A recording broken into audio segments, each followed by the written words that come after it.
بسم اللہ الرحمن الرحیم۔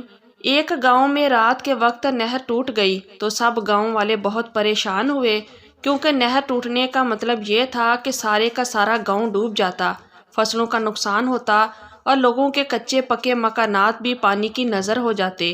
گاؤں والوں نے اپنی مدد آپ کے تحت اتحاد کا مظاہرہ کیا اور گاؤں کے سب مرد باندھ باندھنے چلے گئے۔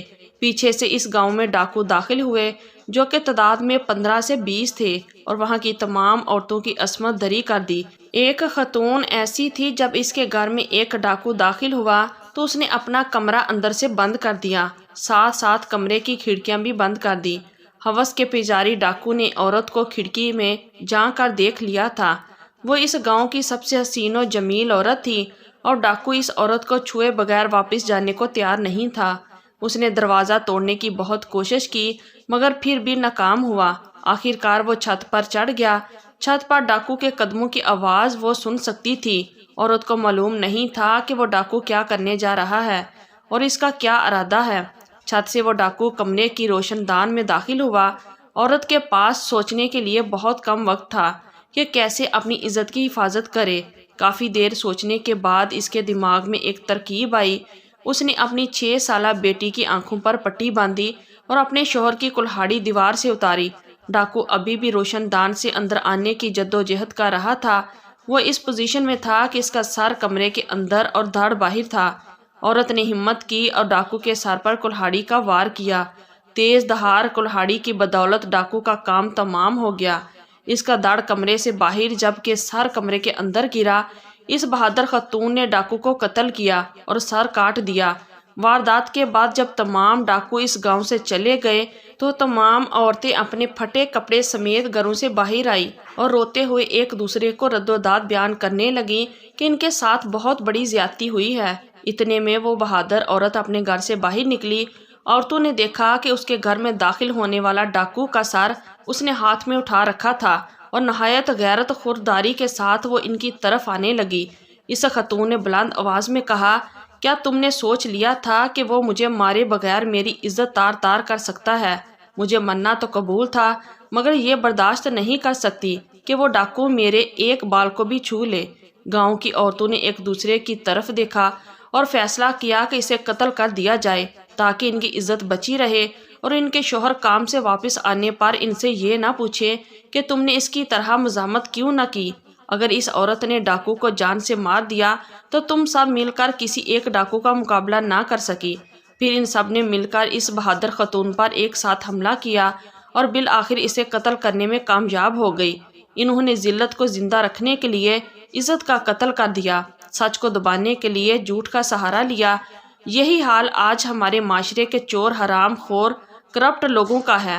وہ ہر عزت دار خوردار شخص کو مارتے ہیں، غریب اور سفید پوش کو حقیر جانتے ہیں اور استحصال کرتے ہیں تاکہ اس کی کرپشن، جھوٹ اور چوری حرام خوری کے خلاف کوئی بات نہ کر سکے۔ اصل میں یہ لوگ اپنی عزتیں اتروا چکے ہیں اور عزت داروں کا جینا حرام کر رکھا ہے۔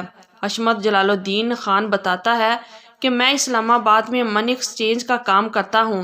چند دن پہلے میں اپنے دفتر کے باہر کھڑا تھا کہ ایک بیکاری لوگوں سے بھیک مانگتا ہوا مجھ تک پہنچا۔ میں رقم کے حساب و کتاب میں مصروف تھا۔ وہ خیرات کا سوال کرنے لگا۔ مجھے اس کی آواز پریشان کر رہی تھی۔ میں اس کو مسلسل نظر انداز کرتا رہا مگر وہ سوال کرتا رہا، یہاں تک کہ میں نے اسے دھکا دیا۔ وہ زمین پر گرا اور بیٹھ کر رونے لگا۔ مجھے اس پر ترس آیا۔ میں نے اسے اٹھایا، کپڑے جھاڑے، اس کی خیرات والی پوٹلی اٹھا کر اپنے دفتر میں لے گیا۔ اسے عزت کے ساتھ کرسی پر بٹھایا۔ اپنے ملازم سے کہا کہ اس کو چائے پانی پلاؤ اور پھر 500 روپے اس کے ہاتھ میں رکھ دیے۔ جب وہ میرے دروازے سے نکلنے لگا تو میرے دل میں نہ جانے کیا خیال آیا کہ میں نے اسے پوچھا کہ تم کو اتنی زور سے دھکا نہیں لگایا تھا لیکن تم رونے لگ گئے۔ میری بات سن کر وہ بیکاری واپس پلٹا، اسی کرسی پر بیٹھ گیا جس پر پہلے میں نے اسے بٹھایا تھا۔ پھر اس نے واقعہ سنایا کہ میرا نام ابراہیم چانڈو ہے۔ میں گوٹکی شہر کے اندر پراپرٹی ڈیکنگ کا کام کرتا تھا۔ میرے کئی پلاٹ اور گھر تھے۔ اس کے علاوہ میں نے ذاتی مارکیٹ بنا رکھی تھی جس کے اندر ایک دکان میں نے اپنا دفتر بنایا ہوا تھا۔ جس طرح آج میں بھیک مانگتا ہوں اور بھیک مانگتے ہوئے آج پہلی بار آپ سے ملا ہوں، اسی طرح ایک بار میں اپنے دفتر میں بیٹھا ہوا تھا۔ میرے دفتر میں ایک نوجوان لڑکی بھیک مانگنے کے لیے داخل ہوئی۔ میرے دفتر میں 2-3 لوگ اور بھی بیٹھے ہوئے تھے جنہوں نے میری ہی مارکیٹ میں دکانیں کرائے پر لے رکھی تھی۔ اتنے لوگوں کے سامنے جب لڑکی نے بھیک کے لیے ہاتھ پھیلایا تو میں نے بھیک دینے سے پہلے لڑکی کے نازک اعضاء کو چھوا۔ لڑکی نے سخت رد عمل کیا اور مزاحمت کی تو میں نے بھی غصے سے انکار کر دیا اور لڑکی رونے لگی اور آنسو بہاتے ہوئے ایک بار پھر میرے سامنے اپنا ہاتھ پھیلا دیا۔ میں نے اپنے شیطانی ہوس کو تسلیم دینے کے لیے چھوا اور خیرات دے دی۔ وہ لڑکی میرے دفتر سے نکلی اور پھر میری ہی مارکیٹ کے باقی لوگوں سے بھیک مانگنے لگی۔ جو میرے پاس جو دکاندار بیٹھے تھے وہ بھی اٹھ کر اپنی دکانوں میں چلے گئے۔ اس کے بعد وہ لڑکی روز آنے لگی۔ میں اس کے ساتھ روز ایسی گندی حرکت کرنے لگا، یہاں تک کہ ایک بار میں نے اسے کہا کہ اگر تم میرے جسمانی ضرورت کو پورا کرو تو میں تمہیں اتنی بھیک دوں گا کہ دوبارہ مانگنے کی ضرورت نہیں پڑے گی، مگر لڑکی نے میری خواہش کو پورا کرنے سے انکار کر دیا۔ مگر بھیک کے عوض اب بھی میں اس کے جسم کو چھو کر موقع کا فائدہ اٹھاتا، بلکہ میں نے باقی دکانداروں کو بھی ایسا کرنے پر اکسایا تھا اور میرے اکسانے پر باقی دکانداروں نے بھی لڑکی کے ساتھ ایسی حرکت کرنا شروع کر دی اور اس عمل کے بدلے وہ اتنی بھیک دے دیتے کہ لڑکی میری مارکیٹ سے 150 روپیہ اکٹھا کر کے نکلتی، مگر بدلے میں اسے جس اذیت سے گزرنا پڑتا اس کی وجہ سے جب تک وہ میری مارکیٹ میں رہتی اس کے آنسو بہتے رہتے، مگر اس کے باوجود بھی وہ روزانہ میری مارکیٹ میں آتی اور بھیک مانگتی۔ مجھ سمیت کئی دکاندار لڑکی کے جسم کو حاصل کرنا چاہتے تھے، اس لیے سب نے لڑکی کی کھوج لگانا شروع کی اور جیسے تیسے کر کے لڑکی کا گھر ڈھونڈ لیا۔ اب لڑکی کی کمزوری یا کوئی ایسی مجبوری ڈھونڈ رہے تھے جس کی وجہ سے اس کے جسم کو پا سکے۔ ہم بھی اس کی کمزوری ڈھونڈتے رہے۔ ایک دن لڑکی مارکیٹ میں بھیک مانگتی آئی اور اس دن وہ باہر سے ہی روتی ہوئی آ رہی تھی، مگر مجھے اس کے آنسو سے کوئی غرض نہیں تھی کیونکہ یہ آنسو تو روز ہی ہمارے سامنے بہاتی تھی۔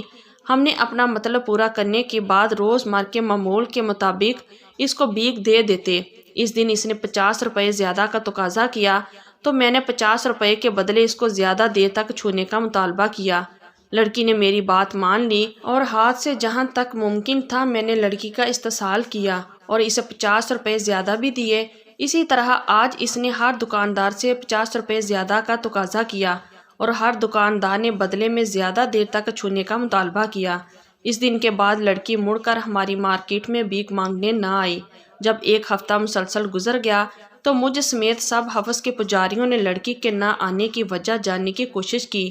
جو وجہ معلوم کرنے کی خاطر لڑکی کے محلے میں پہنچے تو پتہ چلا کہ لڑکی جس دن آخری بار بھیک مانگ کر 50 روپے زیادہ لے کر آئی تھی اسی دن خودکشی کر دی، اور اس کے ساتھ ہی پتہ چلا کہ گھر میں لڑکی کا ایک معذور بھائی بھی تھا جو اسی دن فوت ہو گیا تھا۔ لڑکی نے جو 50 روپے سب لوگوں سے زائد مانگے تھے، ان پیسوں سے اس نے بھائی کا کفن خریدنا چاہا۔ لڑکی نے وہ پیسے لا کر میت کو غسل دینے والے آدمی کو دیے اور ساتھ بتایا کہ رات کو اس کا بھائی فوت ہو چکا ہے، ان پیسوں سے اس کے بھائی کا کفن خریدا اور اس کے بھائی کو غسل دے کر دفن کرنے کا انتظام کیا جائے۔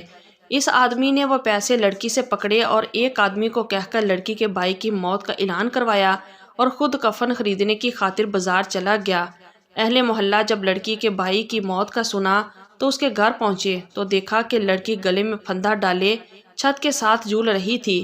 اس کی روح جسم سے پرواز کر چکی تھی، جبکہ ساتھ میں ہی لڑکی کے معذور بھائی کی لاش پڑی تھی، جسے اپنے طور پر لڑکی نے غسل دے کر تیل پاؤڈر وغیرہ لگا کر بالوں کو کنگھی کر کے گھریلو حالات کی نسبت بہتر کپڑے پہن کر لٹکا رکھا ہے۔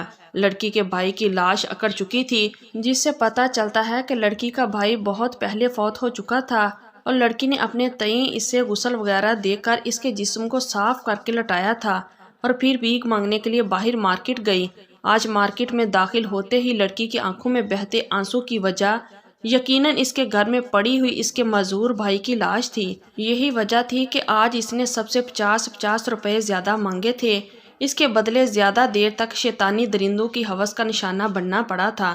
جب اس کے اندازے کے مطابق لڑکی نے اپنے اور اپنے بھائی کے کفن کے پیسے جمع کر لیے تو وہ اپنے گھر واپس آ گئی۔ اس نے وہ سارے پیسے جا کر اس شخص کو دیے جو مردہ لوگوں کو غسل دیتا تھا اور بھائی کے کفن دفن کا انتظام کرنے کا کہا۔ اس کے بعد آ کر خودکشی کر لی کیونکہ آج اس کے زندہ رہنے کا مقصد ختم ہو چکا تھا وہ فقط اپنے معذور بھائی کی وجہ سے زندہ تھی، کیونکہ وہ جانتی تھی کہ اس کی موت کے بعد اس مصروف دنیا میں کوئی انسان بھی اس کی بھائی کی خبر گیری نہیں کرے گا، اور اس کا بھائی مر جائے گا، وہ بھی بھوک اور پیاس سے تڑپ تڑپ کر۔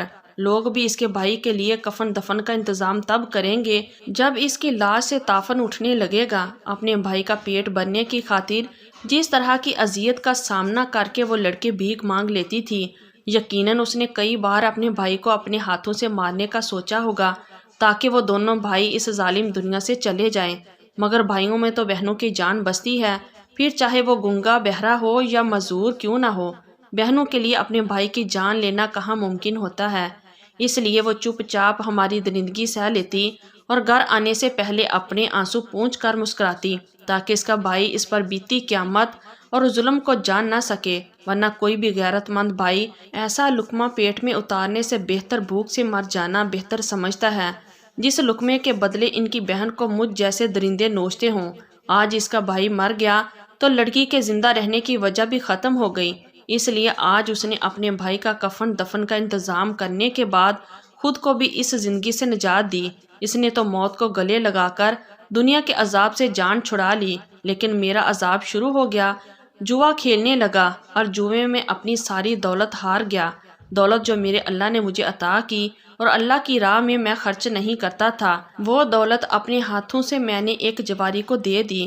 میرے بچے عیش و عشرت کی زندگی گزارنے کے عادی تھے، جب وہ فاقوں میں مجبور ہوئے تو انہوں نے مجھ سے تعلق ختم کر لیا، مجھے گھر سے نکال دیا، خود محنت مزدوری کرنے لگا۔ میں نے اپنی اولاد کے لاکھ منت کی کہ مجھے ساتھ رکھو، لیکن انہوں نے مجھے ایک اضافی بوجھ سمجھا۔ مجھے میرے ہی شہر میں کوئی شخص پہچاننے کو تیار نہیں تھا، میں جس کے سامنے بھی بھیک مانگنے کے لیے ہاتھ پھیلاتا تو وہ شخص میرے ماضی اور لڑکی پر کیے ظلم سے واقف تھا، اس لیے مجھے کوئی خیرات تک نہیں دیتا تھا، مجبوراً یہاں آ گیا۔ آج جب آپ کے سامنے میں نے ہاتھ پھیلائے اور آپ نے مجھے دھکا دیا تو مجھے اپنا ماضی یاد آ گیا۔ میں سوچنے لگا کہ کبھی جب میرے سامنے کوئی ہاتھ پھیلاتا تو اس کی مجبوری سے میں کس طرح فائدہ اٹھاتا۔ اسی ظلم کی وجہ سے آج میں خود خالق کی مخلوق کے سامنے ہاتھ پھیلانے پر مجبور ہوں۔ میری اللہ تعالیٰ سے دعا ہے کہ یہ نظام یہیں رک جائے، کل کو کہیں میری جگہ پر آپ نہ کھڑے ہوں۔ حشمت جلال صاحب بتاتے ہیں کہ میں اس کی بات سن کر لرز گیا۔ اس نے اپنے رویے کی معافی مانگی اور ساتھ ہی بتایا کہ اللہ تعالیٰ کی ذات غفور و رحیم ہے، اس کا رحم اور اس کی مغفرت اس کے غضب پر غالب ہے۔ میری دعا ہے کہ اللہ تعالیٰ تم کو معاف فرمائے، لیکن یاد رکھنا اگر میرے اختیار میں ہوتا تو میں تمہیں اس سے بھی بدتر حال میں کر دیتا۔ تم نے جو ظلم کیا ہے اس پر تمہیں کبھی معافی نہیں ملے گی۔ ساتھ ہی میں نے اس کی پوٹلی اٹھائی اور عزت کے ساتھ دروازے کے ساتھ چھوڑا اور کہا کہ کوشش کرنا آئندہ تم میرے سامنے نہ آؤ، تمہارے حصے کا صدقہ خیرات بھی سیکورٹی گارڈ کو پکڑا دیا کروں گا، تم جب بھی آؤ گے وہ تمہیں دے دیا کرے گا، لیکن کوشش کرو کہ ہر آدمی کو اپنی بات بتاؤ۔ طاقت دولت پر فخر کرتے ہوئے فرعون بنے، یہ لوگ سمجھ سکیں کہ یہ دولت در حقیقت ان کی نہیں بلکہ اللہ تعالیٰ کی عطا کرتا ہے، اور یہی بہتر ہے کہ اس دولت کو مخلوق خدا پر لگایا جائے۔ تو اللہ تعالیٰ ہم سب کو نیک اعمال کرنے کی توفیق عطا فرمائے، آمین یا رب العالمین۔ تو یہ تھی ہماری آج کی سٹوری۔ اگر آپ لوگوں کو اچھی لگی ہے تو پلیز ویڈیو کو لائک کیجیے اور ہمارے چینل کو بھی سبسکرائب کیجیے، اور کمنٹ باکس میں اپنی رائے کا اظہار ضرور کیجیے۔ شکریہ، اللہ حافظ۔